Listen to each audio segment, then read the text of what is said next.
स्वागत है आप सभी का दृष्टि आईक्यू यूट्यूब चैनल पर। दोस्तों, आप जानते हैं हाल ही में सितंबर महीने का दूसरा सप्ताह कंप्लीट हो चुका है। इस दौरान कई ऐसी इंपॉर्टेंट घटनाएं हुई हैं जहां से आपके एग्जाम में क्वेश्चन बनाए जा सकते हैं। तो इस 8 से 14 सितंबर के दौरान जो भी करंट अफेयर्स के क्वेश्चन हुए हैं उनमें से वो क्वेश्चन जो सबसे ज़्यादा इंपॉर्टेंट हैं, जो आपकी परीक्षाओं में पूछे जा सकते हैं, उन सबको हम यहाँ पर इस एक वीडियो के अंदर कवर करने वाले हैं। ये वीडियो आपके आने वाले किसी भी एग्जाम के लिए इंपॉर्टेंट होंगे जिनमें करंट अफेयर पूछा जाता है, और करंट अफेयर लगभग हर एक एग्जाम में पूछा जाता है। तो इस वीडियो सीरीज को फॉलो करने से आपके एग्जाम में आपको डेफिनेटली मदद मिलेगी। तो इस वीडियो सीरीज को जरूर फॉलो करें। आज की इस वीडियो में हम लोग 8 से लेकर 14 सितंबर के बीच की 40 सबसे इंपॉर्टेंट करंट अफेयर्स को देखने वाले हैं। यहाँ पर हर एक क्वेश्चन के लिए आपके पास 2 से 3 सेकंड का समय होगा। उस बीच में आपको राइट आंसर सोचना है और उसके बाद मैं आपको राइट आंसर बताऊंगा। तो यहां पर आपके सामने सबसे पहला क्वेश्चन है, 13 सितंबर 2021 को गुजरात के नए मुख्यमंत्री के रूप में किसने शपथ ली है? This is very important question. तो बताइए इसका क्या आंसर होगा।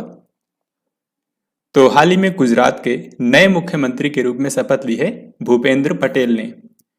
भूपेंद्र पटेल जो हैं ये गुजरात के घटलोडिया विधानसभा क्षेत्र से आते हैं और अब ये गुजरात के नए मुख्यमंत्री बन गए हैं। साथ ही आपको याद रखना है कि भूपेंद्र पटेल जो हैं ये गुजरात के 17वें मुख्यमंत्री बने हैं, क्योंकि इनसे पहले जो विजय रूपाणी थे वो 16वें मुख्यमंत्री थे। तो इस तरीके से भूपेंद्र पटेल अब गुजरात के नए मुख्यमंत्री बन गए हैं। साथ ही ये गुजरात के 17वें मुख्यमंत्री हैं। अब आगे देखते हैं। 11 सितंबर को राष्ट्रपति रामनाथ कोविंद ने इनमें से किस शहर में राष्ट्रीय विधि विश्वविद्यालय की आधारशिला रखी है? यानी कि भारत के जो राष्ट्रपति रामनाथ कोविंद हैं, इन्होंने इनमें से कौन से शहर में नेशनल लॉ यूनिवर्सिटी की आधारशिला रखी है? तो इसका सही आंसर होगा ऑप्शन डी, यानी कि प्रयागराज, उत्तर प्रदेश। उत्तर प्रदेश के प्रयागराज शहर में, जिसको पहले इलाहाबाद बोला जाता था लेकिन अब इसका नाम है प्रयागराज, तो यहीं पर एक नेशनल लॉ यूनिवर्सिटी स्थापित की जाएगी। यानी कि ये जो यूनिवर्सिटी होगी इसमें बच्चे लॉ की पढ़ाई कर सकेंगे, कानून की पढ़ाई कर पाएंगे। आगे बढ़ने से पहले यहाँ पर मैं आपको 3 इंपॉर्टेंट यूनिवर्सिटीज के बारे में बताऊंगा जो कि उत्तर प्रदेश में बनने वाली हैं और हाल ही में इसकी आधारशिला रखी गई है। यहाँ पर आप देख सकते हैं उत्तर प्रदेश के गोरखपुर शहर में एक यूनिवर्सिटी बनाई जाएगी, आयुष यूनिवर्सिटी, और ये पूरे राज्य का पहला आयुष विश्वविद्यालय होगा। ठीक है, 28 अगस्त को राष्ट्रपति रामनाथ कोविंद ने इसकी आधारशिला रखी थी। इसी तरीके से 11 सितंबर को, जैसा कि अभी अभी मैंने आपको बताया, राष्ट्रपति रामनाथ कोविंद ने उत्तर प्रदेश के प्रयागराज में राष्ट्रीय विधि विश्वविद्यालय की आधारशिला रखी है, यानी कि नेशनल लॉ यूनिवर्सिटी। फिर इसके 3 दिन बाद ही यहाँ पर आप देख सकते हैं 14 सितंबर को प्रधानमंत्री नरेंद्र मोदी ने अलीगढ़ उत्तर प्रदेश में राजा महेंद्र प्रताप सिंह स्टेट यूनिवर्सिटी की आधारशिला रखी है। राजा महेंद्र प्रताप सिंह जो थे ये एक फ्रीडम फाइटर थे, ये उत्तर प्रदेश से ही थे, तो इन्हीं के नाम पर एक राजा महेंद्र प्रताप सिंह स्टेट यूनिवर्सिटी बनाई जाएगी जिसकी आधारशिला खुद भारत के प्रधानमंत्री नरेंद्र मोदी ने रखी है। तो ये जो यूनिवर्सिटी है ये अलीगढ़ में बनाई जाएगी। तो इस तरीके से आपको ये तीनों ही यूनिवर्सिटीज के बारे में अच्छे से याद रखना है, ये आपके एग्जाम में डेफिनेटली पूछे जाएंगे। अब हम लोग आगे बढ़ते हैं। प्रत्येक वर्ष अंतर्राष्ट्रीय साक्षरता दिवस कब मनाया जाता है? इंटरनेशनल लिटरेसी डे हर साल मनाया जाता है 8 सितंबर को। सही आंसर हो जाएगा ऑप्शन सी। इसके बाद अगला सवाल है, न्यू डेवलपमेंट बैंक, जिसको शॉर्ट में एनडीबी कहा जाता है, इसने कितने देशों को बैंक के नए सदस्य के रूप में शामिल किया है? यानी कि सिंपली आपको यहाँ पर यह बताना है कि जो न्यू डेवलपमेंट बैंक है, जिसको ब्रिक्स बैंक भी कहा जाता है, इसमें कौन से नए सदस्यों को शामिल किया गया है? देखिए, अभी तक जो एनडीबी में टोटल 5 कंट्री शामिल थे जो कि ब्रिक्स के मेंबर हैं, और ये थे ब्राजील, रूस, इंडिया, चाइना और साउथ अफ्रीका। तो अभी इसी साल 3 नए मेंबर्स इसमें शामिल हो गए हैं एनडीबी में। तो ये 3 देश कौन कौन से हैं? एक तो है यूएई, यानी कि संयुक्त अरब अमीरात। फिर इसके बाद है अगला देश उरुग्वे, जो कि एक आप जानते हैं दक्षिण अमेरिका का देश है। फिर इसके बाद है भारत का पड़ोसी देश बांग्लादेश। तो यही तीनों देश जो हैं ये एनडीबी में हाल ही में शामिल हुए हैं। एनडीबी जो बैंक है ये ब्रिक्स बैंक इसको बोला जाता है और इसका मुख्यालय है चीन के संघाई शहर में। इसके बाद अगला सवाल है, विश्व आत्महत्या रोकथाम दिवस यानी कि वर्ल्ड सुसाइड प्रिवेंशन डे कौन से दिन मनाया जाता है? तो आत्महत्या के रोकथाम के लिए हर साल दुनिया भर में मनाया जाता है विश्व आत्महत्या रोकथाम दिवस। और ये कौन से दिन होता है? ये होता है 10 सितंबर को। इस बार इसकी थीम भी रखी गई है जो कि काफ़ी महत्वपूर्ण है। इसकी थीम है क्रिएटिंग होप थ्रू एक्शन, यानी कि एक्शन के जरिए लोगों में होप पैदा करना ताकि वो आत्महत्या का ख्याल न लाएं। तो इसकी थीम इस बार काफ़ी महत्वपूर्ण है। भारत का पहला परमाणु मिसाइल ट्रैकिंग जहाज हाल ही में कौन सा शुरू किया गया है? तो हाल ही में देश का पहला परमाणु मिसाइल ट्रैकिंग जहाज लॉन्च किया गया है। इसका नाम है INS ध्रुव। जो INS ध्रुव जहाज है इसको हाल ही में आंध्र प्रदेश के विशाखापत्तनम में लॉन्च किया गया है। तो जैसा कि यहाँ पर लिखा है ये एक परमाणु मिसाइल ट्रैकिंग जहाज है, यानी कि जो न्यूक्लियर मिसाइल्स होती हैं उनको ये आसानी से ट्रैक कर सकता है, जिससे तुरंत अलर्ट कर देगा और जवाबी कार्रवाई की जा सकेगी। तो INS ध्रुव जो है ये भारत का पहला परमाणु मिसाइल ट्रैकिंग जहाज है। देन इसके बाद नेक्स्ट क्वेश्चन है NIRF इंडिया रैंकिंग 2021 की समग्र श्रेणी में किस संस्थान ने शीर्ष स्थान हासिल किया है? तो हर साल NIRF इंडिया रैंकिंग जारी होती है जिसमें भारत के जो सरकारी संस्थान हैं उनकी रैंकिंग तैयार की जाती है।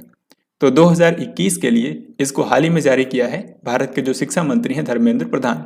तो इन्होंने 9 सितंबर को इसको लॉन्च किया है। इसमें टोटल 11 कैटेगरी हैं जिसमें भारत के संस्थानों को रैंक किया गया है। इन्हीं 11 कैटेगरीज में से एक कैटेगरी है ओवरऑल कैटेगरी, यानी कि भारत के सभी संस्थानों की एक ओवरऑल कैटेगरी बनाई गई है और इसमें नंबर 1 स्थान हासिल किया है IIT मद्रास ने।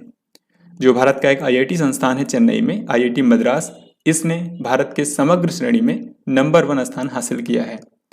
इसके बाद दूसरे स्थान पर है IISc बेंगलुरु, यानी कि Indian institute of science Bengaluru, ये इसमें सेकंड स्थान पर है। और तीसरे स्थान पर है IIT बॉम्बे। तो इतना आपको याद रखना है। तो दोस्तों जैसा कि मैंने आपको बताया कि इसमें टोटल 11 कैटेगरीज हैं जिनमें भारत के संस्थानों को रैंक किया गया है।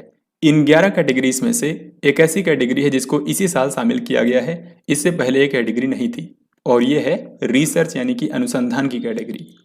तो इस बार रिसर्च को शामिल किया गया है। इसमें जो भारत का टॉप इंस्टीट्यूट है वो है IISc बेंगलुरु। जो अभी मैंने आपको बताया Indian institute of science Bengaluru है, इसने ओवरऑल कैटेगरी में दूसरा स्थान हासिल किया है। और रिसर्च कैटेगरी जो कि इसी साल शामिल की गई है उसमें इन्होंने नंबर 1 स्थान हासिल किया है। अगर आप इन सभी कैटेगरीज में किन संस्थानों ने टॉप किया है जानना चाहते हैं तो NIRF इंडिया रैंकिंग 2021 पर मैंने एक कंप्लीट वीडियो बनाई है, वहां पर आप उसको देख सकते हैं। तो अभी के लिए दोस्तों आगे बढ़ते हैं। यहां पर अगला सवाल है, हाल ही में किस शहर में भारत के सबसे ऊंचे वायु शोधक का उद्घाटन किया गया है? यानी कि एक एयर प्योरीफायर लगाया गया है और ये भारत का सबसे ऊंचा एयर प्योरीफायर है। तो आपको बताना है कि इसका उद्घाटन कौन से शहर में किया गया है।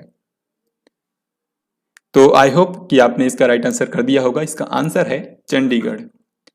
तो पंजाब और हरियाणा की जो राजधानी है चंडीगढ़, साथ ही एक यूनियन टेरिटरी भी है, यही पर भारत का सबसे ऊंचा एयर प्योरीफायर लगाया गया है।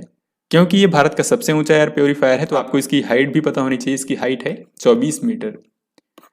तो इतनी हाइट का ये जो एयर प्योरीफायर है इसमें जो प्रदूषित हवा है वो एक तरफ से एंटर करेगी और जो इसमें प्रदूषित कण हैं वो सब इसी में फिल्टर हो जाएंगे और फिर आगे स्वच्छ वायु निकलेगी। तो इस तरीके से ये हवा को प्योरीफाई करता है। देन इसके बाद नेक्स्ट क्वेश्चन है, पूर्व केंद्रीय मंत्री डॉक्टर ऑस्कर फर्नांडिस का हाल ही में निधन हो गया। आपको बताना है कि ये कौन सी पार्टी से जुड़े थे। ऐसे क्वेश्चन भी अक्सर एग्जाम में पूछे जाते हैं। तो डॉक्टर ऑस्कर फर्नांडिस जो थे ये कांग्रेस पार्टी से जुड़े थे। हाल ही में इनकी डेथ हो गई है। ये भारत के एक पूर्व केंद्रीय मंत्री रहे हैं। आप जानते हैं अभी के समय जो भारत के केंद्रीय सड़क परिवहन और राजमार्ग मंत्री हैं नितिन गडकरी, लेकिन इनसे पहले 2013-14 में भारत के केंद्रीय सड़क परिवहन और राजमार्ग मंत्री थे डॉक्टर ऑस्कर फर्नांडिस। तो इन्हीं का हाल ही में निधन हो गया है। कछुआ संरक्षण के लिए बेहलर कछुआ संरक्षण पुरस्कार हाल ही में किसको प्रदान किया गया है? दोस्तों ये जो बेहलर कछुआ संरक्षण पुरस्कार है इसको कछुआ संरक्षण के लिए नोबेल पुरस्कार भी कहा जाता है। तो ये काफी बड़ा पुरस्कार होता है। ये हाल ही में दिया गया है एक भारतीय जीव विज्ञानी को जिनका नाम है शैलेंद्र सिंह। तो शैलेंद्र सिंह ने ऐसा क्या किया जिसके कारण इनको ये बेहलर कछुआ संरक्षण पुरस्कार दिया गया है। इन्होंने बेसिकली भारत में जो कछुओं की 29 प्रजातियां पाई जाती हैं उनमें से 3 प्रजातियां जो हैं वो क्रिटिकली एंडेंजर्ड थी और उनको विलुप्ति से बचाने में इन्होंने काफी अहम योगदान दिया है, जिसके कारण इनको बेहलर कछुआ संरक्षण पुरस्कार से सम्मानित किया गया। So this question is very very important. Answer होगा शैलेंद्र सिंह। तो दोस्तों आई होप कि आप इन सभी क्वेश्चन का आंसर इजीली कर पा रहे होंगे। अगर आपने हमारी डेली करंट अफेयर्स की वीडियोस देखी हैं तो आप इसका आंसर बहुत ही आसानी से कर पाएंगे। आगे देखते हैं, उत्तराखंड का नया राज्यपाल हाल ही में किसको अपॉइंट किया गया है। तो हाल ही में भारत के राष्ट्रपति रामनाथ कोविंद ने टोटल 4 राज्यों में नए राज्यपालों को अपॉइंट किया है। तो सबसे पहले मैं आपको इन चारों को ही बता देता हूं। यहां पर ऑप्शन ए में लिखा है गुरमीत सिंह, राइट। यहाँ पर चारों ऑप्शन में ही मैंने उन सभी के नाम लिखे हैं ताकि आपको इजीली याद हो पाए। गुरमीत सिंह जो हैं इनको उत्तराखंड राज्य का नया राज्यपाल बनाया गया है। RN रवि जो कि पहले नागालैंड के राज्यपाल थे, अब इनको तमिलनाडु में भारत का नया राज्यपाल बना दिया गया है, राइट। तमिलनाडु के नए राज्यपाल बन गए हैं RN रवि। फिर जगदीश मुखी, आप जानते हैं ये इस समय असम के राज्यपाल हैं। तो असम के राज्यपाल के अलावा अब इनको नागालैंड के राज्यपाल का भी अतिरिक्त प्रभार दिया गया है, क्योंकि अभी भी मैंने आपको बताया कि जो नागालैंड के राज्यपाल थे RN रवि, अब इनको तमिलनाडु का राज्यपाल बना दिया गया है। इसके बाद लास्ट में है बनवारी लाल पुरोहित। तो बनवारी लाल पुरोहित जो कि अभी तक तमिलनाडु के राज्यपाल थे, साथ ही इनके पास पंजाब के राज्यपाल का भी अतिरिक्त प्रभार था, अब इनको पंजाब का परमानेंट राज्यपाल बना दिया गया है। तो ये पंजाब के नए राज्यपाल बन गए हैं। तो इस तरीके से अगर आपसे किसी भी क्वेश्चन का आंसर पूछा जाएगा तो आप इजीली बता लेंगे। यहां पर पूछा गया है कि उत्तराखंड का नया राज्यपाल किसको बनाया गया है, तो इसका आंसर हो जाएगा गुरमीत सिंह। इन्होंने बेबी रानी मौर्य का स्थान लिया है क्योंकि इन्होंने इस्तीफा दे दिया था। यहां पर आप देख भी सकते हैं जो मैंने आपको बताया, इनको यहां पर मैंने एक टेबल में लिख भी दिया है ताकि आप इनको इजीली याद रख पाएं। यहां पर उस राज्यपाल का नाम है जो कि पहले थे और अभी जो नए बने हैं उनको यहाँ पर दूसरे कॉलम में मैंने लिखा है। जैसे कि उत्तराखंड में पहले बेबी रानी मौर्य थी लेकिन अब बन गए हैं गुरमीत सिंह। तो इस तरीके से आप इस टेबल को एक बार देख सकते हैं। हाल ही में किस IIT संस्थान ने यू ब्रीद लाइफ नामक विश्व का पहला पौधा आधारित वायु शोधक विकसित किया है। तो हाल ही में भारत का एक IIT संस्थान है IIT रोपड़, इसने दुनिया का पहला पौधा आधारित वायु शोधक यानी कि एयर प्यूरीफायर डेवलप किया है। तो ये जो एयर प्यूरीफायर बनाया गया है ये पौधे का इस्तेमाल करके हवा को शुद्ध करता है। इसको बनाया है IIT रोपड़ ने। दोस्तों अभी मैंने आपको बताया था NIRF रैंकिंग के बारे में, और NIRF रैंकिंग में जो IIT रोपड़ है इसने भी एक कैटेगरी में नंबर 1 स्थान हासिल किया है और वो है आर्किटेक्चर की कैटेगरी। आर्किटेक्चर यानी कि भारत में जो वास्तुकला के लिए संस्थान है उनमें भारत का सबसे बेस्ट आर्किटेक्चर इंस्टीट्यूट है IIT रोपड़। तो इसी ने हाल ही में यू ब्रीद लाइफ नाम का पौधा आधारित वायु शोधक विकसित किया है। ये जो एयर प्यूरीफायर है अगर आप इसको किसी भी कमरे में रख देंगे तो ये वहां की एयर को प्यूरीफाई कर देगा। संसद के अध्यक्षों का 5वां विश्व सम्मेलन किस देश की मेजबानी में आयोजित किया गया। तो दुनिया भर की जो संसद हैं उनके अध्यक्षों का एक सम्मेलन होता है और ये हर 5 साल में एक बार आयोजित किया जाता है। तो ये काफी महत्वपूर्ण है क्योंकि ये 5 साल पहले हुआ था और अब इस साल हुआ है। इस साल इसका आयोजन किया गया था ऑस्ट्रिया में। ऑस्ट्रिया एक यूरोपियन कंट्री है और ऑस्ट्रिया की जो राजधानी है वियना, यहीं पर इसका आयोजन किया गया था। तो इसमें दुनिया भर की जो संसद के अध्यक्ष हैं उन्होंने इसमें हिस्सा लिया था, यानी कि इसमें भारत के जो लोकसभा के अध्यक्ष हैं ओम बिरला, उन्होंने भी इसमें हिस्सा लिया था। अब आगे देखते हैं, निम्न में से किस शहर में भारत की सबसे बड़ी ओपन एयर फर्नरी खोली गई है। सबसे पहले यहां पर आपके दिमाग में आएगा कि ये फर्नरी आखिर क्या है। तो फर्नरी बेसिकली क्या है, जो फर्न पौधा होता है, आप जानते हैं फर्न एक प्रकार का पौधा होता है और इसके संरक्षण के लिए फर्नरी बनाई जाती है। वहां पर फर्न के ही कई सारे पौधे, कई सारी प्रजातियों के पौधे लगाए जाते हैं, उनकी स्पेशल देखभाल की जाती है ताकि उनका संरक्षण हो सके। वैसे तो भारत में इस तरह से कई सारी फर्नरी हैं, लेकिन भारत की जो सबसे बड़ी ओपन एयर फर्नरी है इसको हाल ही में उत्तराखंड के रानीखेत में खोला गया है। तो इसका सही आंसर जो होगा ये ऑप्शन सी होगा। अगर आपसे जिले का नाम पूछें तो याद रखिए उत्तराखंड के जिस जिले में है वो है अल्मोड़ा जिला। अब आगे देखते हैं। 11 सितंबर को इनमें से किस राज्य में कृषि महोत्सव यानी कि एक एग्रीकल्चरल फेस्टिवल होता है, किसानों का त्यौहार होता है नुआखाई। आपको बताना है कि ये कौन से शहर में, कौन से राज्य में मनाया गया। इसका सही आंसर होगा ऑप्शन बी यानी कि ओडिशा राज्य में। तो ओडिशा में हर साल नुआखाई फेस्टिवल मनाया जाता है जो कि एक कृषि महोत्सव है। हाल ही में लेबनान के नए प्रधानमंत्री कौन बने हैं? लेबनान, आपको याद होगा 2020 में यहां पर 4 अगस्त को एक भयंकर विस्फोट हुआ था। अमोनियम नाइट्रेट जो केमिकल होता है उसमें विस्फोट हो गया था, जिसके चलते यहां पर लगभग 200 लोग मारे गए थे और हजारों लोग यहां पर घायल हुए थे। तो उसी के बाद लेबनान की सरकार की लापरवाही के खिलाफ यहाँ पर विरोध प्रदर्शन हुए थे, जिसके बाद वहां के जो प्रधानमंत्री थे हसन दियाब, उन्होंने इस्तीफा दे दिया था। तो अब 1 साल बाद यहाँ पर नए प्रधानमंत्री की अपॉइंटमेंट हुई है। लेबनान के नए प्रधानमंत्री बने हैं नजीब मिकाती। सही आंसर हो जाएगा ऑप्शन डी। लेबनान की राजधानी क्या है? राजधानी है इसकी बेरूत, और यहीं पर तो विस्फोट हुए थे पिछले साल। तो बेरूत में ही 2020 में विस्फोट हुए थे। इसकी राजधानी बेरूत है। पूर्वोत्तर राज्यों के पर्यटन और संस्कृति मंत्रियों का 2 दिवसीय सम्मेलन किस शहर में आयोजित किया गया?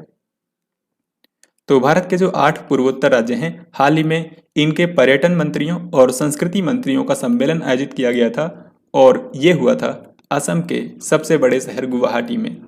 वैसे असम का जो सबसे ज़्यादा न्यूज़ में रहता है शहर वो गुवाहाटी ही है, लेकिन असम की राजधानी याद रखिएगा, असम की राजधानी है दिसपुर, जो कि बहुत ही कम ही न्यूज़ में रहती है।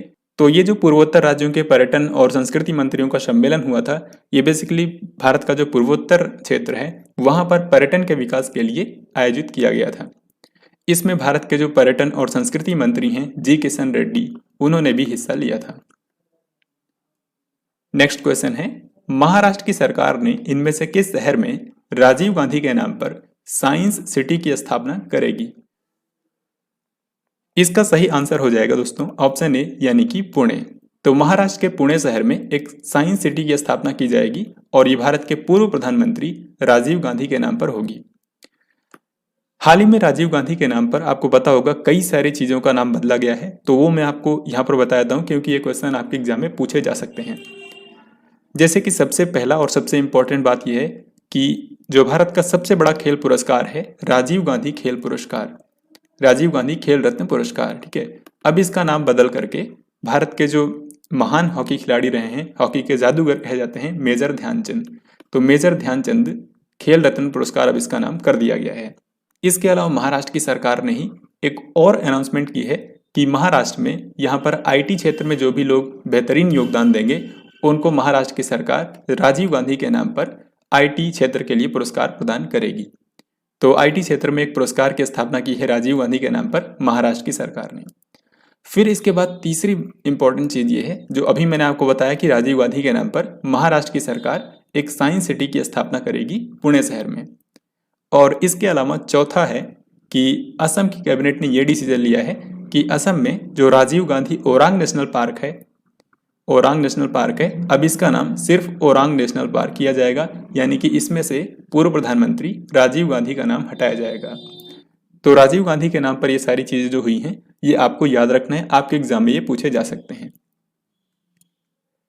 हाल ही में कैबिनेट ने इंडियन एयरफोर्स के लिए यानी कि आईएएफ के लिए किस कंपनी से 56 C-295 MW मालवाहक विमानों की खरीद को मंजूरी दी है? यानी कि भारत सरकार इंडियन एयरफोर्स के लिए 56 C-295 MW नाम का जो ट्रांसपोर्ट एयरक्राफ्ट है इनको खरीदने वाली है। आपको बताना है कि ये कौन सी कंपनी से भारत खरीदेगा। तो देखिए जो फ्रांस में एयरबस कंपनी है उसी की एक सब्सिडरी है जो कि स्पेन में है, इसका नाम है एयरबस डिफेंस एंड स्पेस। तो इसी से इंडियन एयरफोर्स के लिए C-295 MW मालवाहक विमान खरीदे जाएंगे। ये जो ट्रांसपोर्ट एयरक्राफ्ट हैं ये 5 से लेकर 10 टन के वजन को ले जा सकते हैं। साथ ही इसका उपयोग और भी कई सारी चीज़ों में किया जा सकता है। इनमें से ये जो 56 विमान होंगे इनमें से 16 जो एयरक्राफ्ट होंगे इनको डायरेक्टली वहीं पर बनाकर भारत में लाया जाएगा, इसके अलावा जो 40 एयरक्राफ्ट होंगे इनको भारत में ही टाटा कंपनी बनाएगी। यानी कि इस तरीके से आप देख सकते हैं मेक इन इंडिया को भी बढ़ावा मिलेगा। आगे देखते हैं अब इनमें से किस राज्य में मेडिसिन फ्रॉम द स्काई परियोजना का शुभारंभ किया गया है। This question is very very important, क्योंकि इस तरह की परियोजना भारत में पहली बार शुरू की गई है, मेडिसिन फ्रॉम द स्काई। और जैसा कि इसके नाम से ही पता लग रहा है कि इसमें ड्रोन का इस्तेमाल किया जाएगा और जो दवाइयां हैं, वैक्सीन हैं, इनको एक स्थान से दूसरे स्थान तक पहुंचाया जाएगा। तो मेडिसिन फ्रॉम द स्काई परियोजना जो है ये भारत में अपनी तरह की पहली परियोजना है और इसको शुरू किया गया है तेलंगाना राज्य में। हाल ही में भारत के जो केंद्रीय उड्डयन मंत्री हैं ज्योतिरादित्य सिंधिया, उन्होंने ही तेलंगाना में इसकी शुरुआत की है। तेलंगाना में यहाँ की राज्यपाल हैं डॉक्टर तमिलिसाई सौंदरराजन और यहाँ के मुख्यमंत्री हैं के चंद्रशेखर राव। 11 सितंबर को भारत ऑस्ट्रेलिया 2+2 मंत्री स्तरीय वार्ता आयोजित की गई। आपको बताना है कि ये कौन से स्थान पर हुई है। भारत ऑस्ट्रेलिया 2+2 मंत्री स्तरीय वार्ता जो है ये पहली बार हुई थी। इससे पहले भी भारत और ऑस्ट्रेलिया के बीच में 2+2 डायलॉग हो चुकी है, लेकिन वो सचिव स्तर की थी। तो पहली बार मंत्री स्तर पर भारत ऑस्ट्रेलिया 2+2 डायलॉग का आयोजन किया गया। और अच्छी बात यह है कि भारत ने ही इसकी मेजबानी की है, यानी कि इसका आयोजन भारत के किसी शहर में किया गया है। तो ये कौन सा शहर है? यह है नई दिल्ली। तो दोस्तों नई दिल्ली में ही हाल ही में भारत ऑस्ट्रेलिया 2+2 डायलॉग का आयोजन किया गया। अब जो 2+2 डायलॉग होती है इसमें 4 लोग पार्टिसिपेट करते हैं, 2 लोग भारत की तरफ से और 2 लोग दूसरी कंट्री यानी कि यहाँ पर है ऑस्ट्रेलिया। तो 2 लोग यहाँ पर ऑस्ट्रेलिया से शामिल हुए हैं। ये बेसिकली विदेश मंत्रालय और जो रक्षा मंत्रालय होता है उसके जो प्रतिनिधि होते हैं वो शामिल होते हैं। जैसे कि यहाँ पर मंत्री स्तर पर हो रही है तो दोनों देशों के जो विदेश मंत्री और रक्षा मंत्री हैं वो इसमें शामिल हुए हैं। यहाँ पर आप इस पिक्चर में देख सकते हैं जिस क्रम में यहाँ पर भारत के रक्षा मंत्री राजनाथ सिंह और विदेश मंत्री एस जयशंकर खड़े हैं, उसी क्रम में यहाँ पर ऑस्ट्रेलिया के जो रक्षा मंत्री हैं पीटर डटन ये हैं और जो ऑस्ट्रेलिया की विदेश मंत्री हैं मारिस पायने ये यहाँ पर हैं।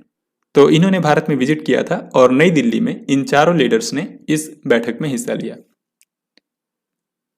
अब हम लोग आगे देखते हैं पैरा ओलंपिक खेलों में पदक जीतने वाले पहले आईएएस अधिकारी कौन बन गए हैं।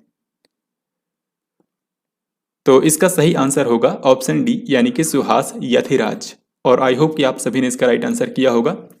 हाल ही में टोक्यो पैरा ओलंपिक गेम्स का समापन हुआ था, इस पर मैंने कंप्लीट वीडियो भी बनाया है। जितने भी क्वेश्चन इस टॉपिक से पूछे जा सकते हैं उन सबको हमने यहाँ पर कवर किया है। तो वहाँ पर मैंने आपको ये भी बताया था कि टोक्यो पैरा ओलंपिक गेम्स में पहली बार एक आईएएस अधिकारी ने कोई भी मेडल जीता है और ये हैं सुहास यथिराज। ये वैसे तो कर्नाटक में इनका जन्म हुआ है, लेकिन अभी के समय ये नोएडा में डीएम के पद पर हैं। तो आपको याद रखना है इन्होंने, अगर आपसे पूछा जाए कि कौन सा मेडल जीता है तो याद रखिए इन्होंने बैडमिंटन में भारत के लिए सिल्वर मेडल जीता है। बैडमिंटन में सिल्वर मेडल। 9 सितंबर को इनमें से किस मंत्रालय द्वारा स्वच्छ सर्वेक्षण ग्रामीण 2021 का शुभारंभ किया गया। स्वच्छ सर्वेक्षण ग्रामीण 2021 हाल ही में इसको लॉन्च किया गया था भारत के जल शक्ति मंत्रालय के द्वारा। ये जो स्वच्छ सर्वेक्षण ग्रामीण 2021 को लॉन्च किया गया है ये चलेगा भारत के 698 जिलों में और 17,475 गांव में, यानी कि 698 जिलों के 17,475 गांवों को इसमें कवर किया जाएगा। यहां पर ये सर्वे किया जाएगा। देन इसके बाद ये क्वेश्चन स्पोर्ट्स से रिलेटेड है। यहां पर आपको बताना है T20 विश्व कप 2021 इनमें से कौन से 2 देशों में आयोजित किया जाएगा। तो ये इस साल का क्रिकेट में काफ़ी बड़ा इवेंट होने वाला है। इसका आयोजन किया जाएगा 17 अक्टूबर से 14 नवंबर के बीच में। ये वैसे तो पहले भारत में ही होने वाला था, लेकिन कोविड-19 महामारी के चलते इसको दूसरे कंट्रीज में करवाया जा रहा है। और ये जो इस बार का वर्ल्ड कप होगा इसको 2 कंट्री मिलकर होस्ट करेंगे। ये 2 देश कौन से हैं? यूएई यानी कि संयुक्त अरब अमीरात और दूसरा कंट्री है ओमान। वैसे तो इसके ज़्यादातर मैच यूएई में ही खेले जाएंगे, लेकिन शुरुआत के कुछ मैच ये ओमान में भी होंगे। तो इस तरीके से इस बार के T20 वर्ल्ड कप के 2 मेजबान कंट्री हैं यूएई और ओमान। इसके बारे में कुछ इंपॉर्टेंट चीज़ें आपको याद रखनी है। जैसा कि मैंने आपको बताया अक्टूबर से 14 नवंबर के बीच में इसका आयोजन होगा। आयोजक यानी कि कौन इसको आयोजित करेगा? आईसीसी। मेजबान कंट्री इस बार 2 हैं, संयुक्त अरब अमीरात और ओमान। इसमें टीमों की संख्या इस बार है 16, जिनमें भारत भी है, पाकिस्तान, ये सारे कंट्रीज भी हैं। तो 16 टीमें इस बार हिस्सा लेंगी और कुल मैच खेले जाएंगे 45। अब आगे देखते हैं। फुटबॉल प्रतियोगिता डूरंड कप का 130वां संस्करण किस शहर में आयोजित किया जा रहा है? डूरंड कप जो प्रतियोगिता होती है, कई बार इसके बारे में डायरेक्टली यही क्वेश्चन पूछ लिया गया है कि ये कौन से स्पोर्ट्स से संबंधित है। तो याद रखिए, जो डूरंड कप है ये एक फुटबॉल टूर्नामेंट होता है। ये न केवल भारत बल्कि पूरे एशिया में ही सबसे पुराना क्लब लेवल का टूर्नामेंट था। आप देख सकते हैं इसका 130वां संस्करण हो रहा है, यानी कि ये काफी पुराना है। तो इस साल इसका आयोजन किया जा रहा है कोलकाता में, पश्चिम बंगाल की राजधानी कोलकाता में इसका आयोजन किया जा रहा है। 5 सितंबर को विश्व शिक्षक दिवस के अवसर पर इसकी शुरुआत हुई थी और ये लगभग 1 महीने तक चलेगा, यानी कि ये अक्टूबर में भी जाने वाला है। आगे देखते हैं, इनमें से किसकी अध्यक्षता में 13वां ब्रिक्स शिखर सम्मेलन 2021 आयोजित किया गया? तो इसका आंसर करना बहुत ही आसान है, क्योंकि इस बार ब्रिक्स की अध्यक्षता कर रहा है भारत। तो भारत की अध्यक्षता में 13वां ब्रिक्स शिखर सम्मेलन 2021 हाल ही में आयोजित किया गया है, यानी कि इसकी अध्यक्षता की है भारत के प्रधानमंत्री नरेंद्र मोदी ने। इसमें सभी 5 देशों के जो मेन लीडर्स हैं उन्होंने हिस्सा लिया था, यानी कि देखिए मैं आपको बताता हूँ, ब्राजील के राष्ट्रपति जेयर बोल्सोनारो, रूस के राष्ट्रपति व्लादिमीर पुतिन, भारत के प्रधानमंत्री नरेंद्र मोदी, चीन के राष्ट्रपति शी जिनपिंग और दक्षिण अफ्रीका यानी कि साउथ अफ्रीका के राष्ट्रपति सिरिल रामाफोसा, इन सभी ने इस सम्मेलन में हिस्सा लिया था। वैसे इस पर मैंने अलग से वीडियो भी बनाया है, आप चाहें तो देख सकते हैं। वहां पर मैंने इससे रिलेटेड हर एक पॉइंट को कवर किया है, ब्रिक्स के बारे में, एनडीबी जो कि ब्रिक्स का ही बैंक है, इन सब के बारे में वहां पर मैंने आपको बताया है। तो यहाँ पर आप देख सकते हैं जो 13वां ब्रिक्स शिखर सम्मेलन हुआ था ये वर्चुअल माध्यम में आयोजित किया गया था। भारत के प्रधानमंत्री नरेंद्र मोदी ने इसकी अध्यक्षता की थी। इसमें यहाँ पर है व्लादिमीर पुतिन रूस के राष्ट्रपति, फिर ये हैं चीन के राष्ट्रपति शी जिनपिंग, ये हैं सिरिल रामाफोसा दक्षिण अफ्रीका के राष्ट्रपति, और ये हैं जेयर बोल्सोनारो, ये हैं ब्राजील के राष्ट्रपति। हाल ही में किस राज्य की सरकार ने विदेश सहयोग विभाग की स्थापना की है? इसका सही उत्तर होगा ऑप्शन सी, यानी कि हरियाणा। तो हाल ही में हरियाणा की सरकार ने अनाउंस किया है कि राज्य के जो भी युवा विदेशों में पढ़ाई करना चाहते हैं या फिर विदेशों में काम करना चाहते हैं, उनके लिए सरकार मदद करेगी और इसके लिए एक विशेष विभाग बनाया जाएगा जिसका नाम होगा विदेश सहयोग विभाग, यानी कि फॉरेन कोऑपरेशन डिपार्टमेंट। तो हरियाणा सरकार ऐसा करने वाला, इस तरह का विभाग बनाने वाला भारत का पहला राज्य है। तो इसका सही आंसर होगा ऑप्शन सी। हरियाणा के मुख्यमंत्री हैं मनोहर लाल खट्टर। यूएस ओपन 2021 के महिला एकल का खिताब किसने जीत लिया है?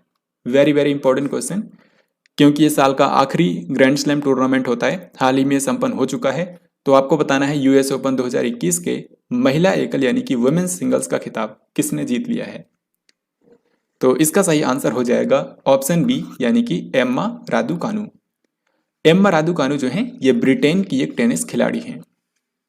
यहाँ पर आप देख भी सकते हैं, ये हैं एम्मा रादुकानु, और इन्होंने जिनको हराया है इनका नाम है लेला फर्नांडिस, ये हैं कनाडा से। तो ब्रिटेन की जो एम्मा रादुकानु है, इन्होंने कनाडा की लेला फर्नांडिस को हराकर इस बार के यूएस ओपन 2021 में महिला सिंगल्स का खिताब जीत लिया है। यहाँ पर आप जो ट्रॉफी देख रहे हैं ये यूएस ओपन की विनर्स की ट्रॉफी होती है, और इन्होंने जो ट्रॉफी ले रखी है इसको बोला जाता है यूएस ओपन की फाइनलिस्ट ट्रॉफी, यानी कि जो फाइनल में पहुंचता है लेकिन हार जाता है उसको ये ट्रॉफी दी जाती है। इसी तरीके से हम लोग यहाँ पर देखते हैं यूएस ओपन 2021 के पुरुष एकल यानी कि मेंस सिंगल्स का खिताब किसने जीत लिया है?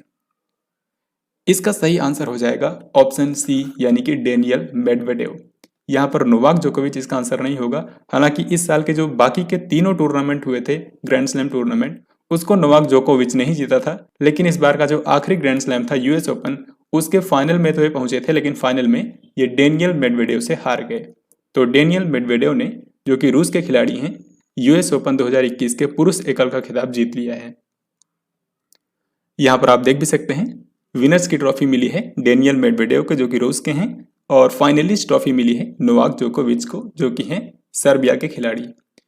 वैसे आपको बता दूं सर्बिया के जो नोवाक जोकोविच हैं ये दुनिया के नंबर 1 टेनिस खिलाड़ी हैं, जबकि रूस के जो डेनियल मेडवेडेव हैं ये दुनिया के नंबर 2 के सबसे महान टेनिस खिलाड़ी हैं।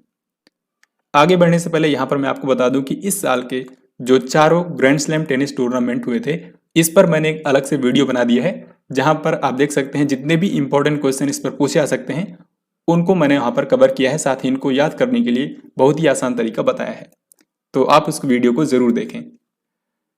इसके बाद अगला सवाल देखते हैं। यहाँ पर अपॉइंटमेंट से क्वेश्चन है, राष्ट्रीय अल्पसंख्यक आयोग, इसके नए अध्यक्ष कौन बन गए हैं?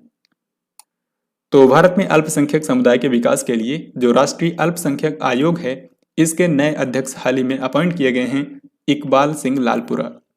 इकबाल सिंह लालपुरा बने हैं राष्ट्रीय अल्पसंख्यक आयोग के नए अध्यक्ष। This question is very very important. कोविड-19 के खिलाफ बच्चों का टीकाकरण करने वाला दुनिया का पहला देश कौन सा बन गया है? तो कोविड-19 के खिलाफ दुनिया का पहला देश जिसने टीकाकरण शुरू किया है, यह देश है क्यूबा। सही आंसर होगा ऑप्शन बी। 7वें Yamin Hazarika woman of substance award से किसको सम्मानित किया गया है? तो भारत की एक लेखिका हैं नमिता गोखले, इनको हाल ही में 7वें Yamin Hazarika woman of substance पुरस्कार से सम्मानित किया गया है। हाल ही में किस केंद्रीय मंत्री को G20 के लिए भारत के शेरपा के रूप में अपॉइंट किया गया है? देखिए, आपको पता होगा जो G20 है, इसमें एक तो है यूरोपियन यूनियन और साथ ही में 19 अलग अलग कंट्रीज हैं, तो इन्हीं के ग्रुप को बोला जाता है G20 ग्रुप। तो साल 2023 में भारत इसकी अध्यक्षता करने वाला है। इसी के लिए भारत ने G20 के लिए शेरपा के रूप में अपॉइंट किया है भारत के जो वाणिज्य और उद्योग मंत्री हैं पीयूष गोयल, इनको G20 2023 के लिए भारत के शेरपा के रूप में अपॉइंट किया गया है। तो 2023 में तो भारत इसकी अध्यक्षता करेगा, लेकिन इससे पहले 2022 में इसकी अध्यक्षता करेगा इंडोनेशिया, और इस साल यानी कि 2021 में कौन इसकी अध्यक्षता कर रहा है? यह है इटली।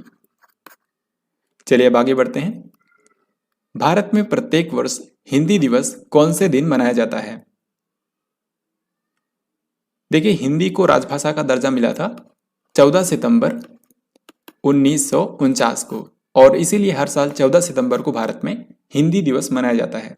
तो इसका सही आंसर कौन सा होगा? आंसर होगा ऑप्शन सी, 14 सितंबर। नेक्स्ट क्वेश्चन, हाल ही में असम को कितने महीनों के लिए अशांत क्षेत्र यानी कि डिस्टर्ब्ड एरिया घोषित कर दिया गया है? तो इसका सही आंसर होगा ऑप्शन डी, यानी कि 6 माह। आप जानते हैं एक कानून है जिसको बोलते हैं अफ्स्पा, यानी कि armed forces special power act, और ये आया था 1958 में। तो इसके तहत क्या है, जो भारत के सशस्त्र बल हैं उनको विशेष अधिकार दिया जाता है, वो बिना किसी पूर्व अनुमति के ही किसी को भी गिरफ्तार कर सकते हैं। तो हाल ही में अफ्स्पा कानून के तहत असम को एक अशांत क्षेत्र घोषित कर दिया गया है, क्योंकि अभी भी यहाँ पर कई तरह की विरोधी एक्टिविटी हो रही है। आगे देखते हैं, इनमें से किस राज्य ने रजनीश कुमार को अपना आर्थिक सलाहकार अपॉइंट किया है? रजनीश कुमार के बारे में आप जानते होंगे, ये SBI के पूर्व अध्यक्ष रह चुके हैं। हालांकि अभी के समय SBI के अध्यक्ष हैं दिनेश कुमार खारा, लेकिन दिनेश कुमार खारा से पहले SBI के अध्यक्ष थे रजनीश कुमार। तो अभी इन्हीं को आंध्र प्रदेश की सरकार ने अपना आर्थिक सलाहकार यानी कि इकोनॉमिक एडवाइजर अपॉइंट किया है। तो इसका सही आंसर हो जाएगा ऑप्शन डी। आंध्र प्रदेश के जो मुख्यमंत्री हैं उनका नाम है YS जगन मोहन रेड्डी, और इनकी पार्टी का नाम है YSR कांग्रेस। आंध्र प्रदेश के राज्यपाल हैं विश्वभूषण हरिचंदन। नेक्स्ट क्वेश्चन यहां पर है, भारत का पहला डुगोंग संरक्षण रिजर्व किस राज्य में स्थापित किया जाएगा?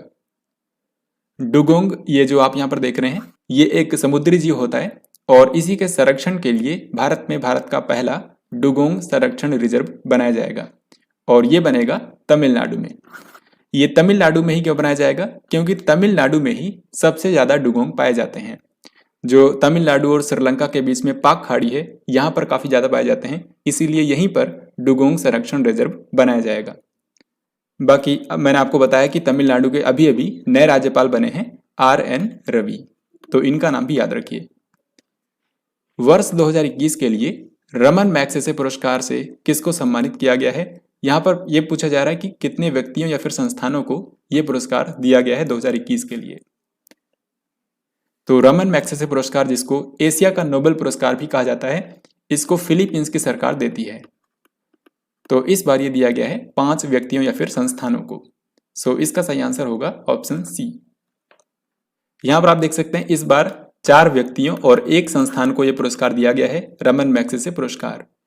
तो इनमें से एक तो है पाकिस्तान के मोहम्मद अमजद साकिब, फिर बांग्लादेश की एक वैज्ञानिक हैं फिरदौसी कादरी, अमेरिका के एक ह्यूमैनिटेरियन व्यक्ति हैं स्टीवन मुंशी, इसके अलावा फिलीपींस के एक व्यक्ति हैं रोबर्टो बेलोन, और जिस संस्था को ये पुरस्कार दिया गया है इसका नाम है वॉच डॉग। ये इंडोनेशिया की एक संस्था है। तो इस बार इन्हीं 5 व्यक्तियों या फिर संस्थानों को रमन मैग्सेसे पुरस्कार से सम्मानित किया गया है। इसके बाद नेक्स्ट क्वेश्चन है, निम्न में से किस राष्ट्रीय राजमार्ग पर यानी कि किस नेशनल हाईवे पर आपात लैंडिंग फील्ड का उद्घाटन किया गया है? इसका मतलब यह है कि भारतीय वायुसेना के जो लड़ाकू विमान हैं, जो फाइटर एयरक्राफ्ट होते हैं, उनको इमरजेंसी के दौरान इस नेशनल हाईवे पर लैंड करवाया जा सकता है। तो ये कौन से नेशनल हाईवे पर इस तरह का आपात लैंडिंग फील्ड का उद्घाटन किया गया है? ये है NH 925, राष्ट्रीय राजमार्ग संख्या 925। तो राजस्थान के बाड़मेर में रक्षा मंत्री राजनाथ सिंह ने इसका उद्घाटन किया था। देन इसके बाद नेक्स्ट क्वेश्चन है, हाल ही में किस महिला खिलाड़ी को असम सर्व शिक्षा अभियान का ब्रांड एम्बेसडर अपॉइंट किया गया है? असम सर्व शिक्षा अभियान के लिए ब्रांड एम्बेसडर के रूप में अपॉइंट किया गया है लवलीना बोरगोहेन को। आपको याद होगा लवलीना बोरगोहेन जो हैं, इन्होंने इस बार के टोक्यो ओलंपिक गेम्स में भारत के लिए एक ब्रॉन्ज मेडल जीता था, और वैसे ये असम की पहली महिला हैं जिन्होंने असम के लिए कोई भी मेडल जीता है ओलंपिक्स में। तो इसीलिए हाल ही में असम की सरकार ने असम सर्व शिक्षा अभियान के लिए इनको ब्रांड एम्बेसडर अपॉइंट किया है। भारत पेट्रोलियम कॉर्पोरेशन लिमिटेड यानी कि BPCL, जो कि भारत की एक महारत्न कंपनी है। आप जानते हैं अभी के समय भारत में 10 महारत्न कंपनियां हैं और उनमें से एक है भारत पेट्रोलियम कॉर्पोरेशन लिमिटेड यानी कि BPCL। तो आपको बताना है इसका नया CMD किसको अपॉइंट किया गया है। CMD का मतलब होता है चेयरमैन एंड मैनेजिंग डायरेक्टर यानी कि अध्यक्ष और प्रबंध निदेशक। तो हाल ही में बने हैं ये अरुण कुमार सिंह। BPCL के नए CMD बन गए हैं अरुण कुमार सिंह। तो दोस्तों ये था आज का लास्ट क्वेश्चन। आई होप कि आपने इस वीडियो को ध्यान से देखा होगा। अब यहाँ पर मैं आपसे 3 क्वेश्चन पूछूंगा जो कि इसी वीडियो से रिलेटेड है। आपको इन सभी क्वेश्चन का राइट आंसर कमेंट बॉक्स में लिखकर बताना है। यहाँ पर सवाल नंबर 1 है, NIRF रैंकिंग 2021 में कौन सी नई कैटेगरी को पहली बार शामिल किया गया है? तो इसका जो भी राइट आंसर हो आपको कमेंट बॉक्स में लिखकर बताना है। मेडिकल, रिसर्च, आर्किटेक्चर या फिर डेंटल। इसके बाद दूसरा क्वेश्चन है, तमिलनाडु का नया राज्यपाल किसको अपॉइंट किया गया है? एंड इसके बाद लास्ट क्वेश्चन है जिसका राइट आंसर आप सभी को बताना है कि भारत कौन से साल में G20 शिखर सम्मेलन की मेजबानी करेगा? 2022, 23, 2024 या फिर 2025? तो जो भी राइट आंसर हो आपको कमेंट बॉक्स में लिखकर इन तीनों क्वेश्चन के आंसर बताने हैं। तो दोस्तों इस तरीके से हम लोगों ने आज के इस वीडियो में 8 से लेकर 14 सितंबर यानी कि सितंबर महीने के दूसरे सप्ताह से करंट अफेयर्स के जितने भी इंपॉर्टेंट क्वेश्चन आपकी परीक्षाओं में पूछे जा सकते हैं उन सभी को हम लोगों ने यहाँ पर कवर कर लिया है। यहाँ पर हर एक क्वेश्चन के बारे में मैंने आपको डिटेल में बताया है। तो अगर किसी भी क्वेश्चन के बारे में अगर एक्स्ट्रा इन्फॉर्मेशन भी पूछी जाती है तो आप उसका आंसर इजीली कर पाएंगे। तो आई होप कि आपको ये वीडियो डेफिनेटली पसंद आया होगा, और अगर आपको ये वीडियो पसंद आया है तो इसको लाइक और शेयर ज़रूर करें। हम आगे भी ऐसी वीडियोस बनाते रहेंगे जो कि आपके एग्जाम के लिए काफ़ी इंपॉर्टेंट होंगी। तो ये वीडियो आपको कैसा लगा कमेंट बॉक्स में लिखकर ज़रूर बताएं। हम मिलेंगे नेक्स्ट वीडियो में, तब तक के लिए जय हिंद, वंदे मातरम।